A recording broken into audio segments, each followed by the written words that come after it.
Dédollarisation. Les paiements entre les pays du BRICS surpassent désormais 1 000 milliards de dollars. Les pays du BRIC plus ont atteint un palier symbolique dans leurs échanges multilatéraux. 1 000 milliards de dollars. De quoi poursuivre le processus de dédollarisation, selon Vladimir Poutine.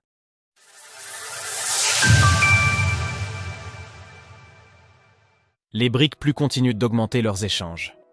À l'occasion du Forum économique international de Saint-Pétersbourg, le président russe Vladimir Poutine a annoncé une étape franchie dans la collaboration internationale entre les BRIC.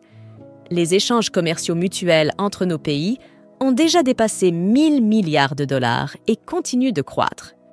Les BRIC plus sont composés à ce stade du Brésil, de la Russie, l'Inde, la Chine, l'Afrique du Sud, l'Iran, l'Égypte, les Émirats arabes unis, l'Indonésie et l'Éthiopie. Ils ont été pensés comme une alternative au G7 à leur création.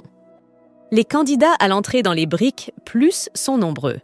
Vladimir Poutine a souligné que la dernière réunion du groupement a rassemblé des représentants de 35 pays, représentant presque 2/3 de la population mondiale. C'est pourquoi le bloc de l'Ouest, en particulier les États-Unis, surveille leurs évolutions de près. Un système de paiement commun et peut-être une monnaie ?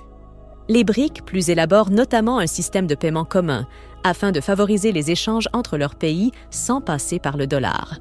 La Russie estime que les BRIC plus domineront 30% de l'économie mondiale en 2030. Les pays du bloc rapportent déjà une hausse nette des échanges conduits dans leur monnaie locale. La question d'une monnaie, voire d'une crypto-monnaie, commune a déjà été évoquée. Mais ce projet est moins rassembleur pour les BRIC+, sans compter sur les difficultés techniques que cela représenterait. Mais l'Iran a notamment poussé à l'utilisation d'une monnaie commune. Alors que l'influence américaine semble s'étioler quelque peu, avec un dollar moins fort qu'auparavant, les BRIC plus sautent en tout cas sur l'occasion de former une alternative économique et monétaire. Retrouvez toutes les actualités crypto sur le site cryptost.fr.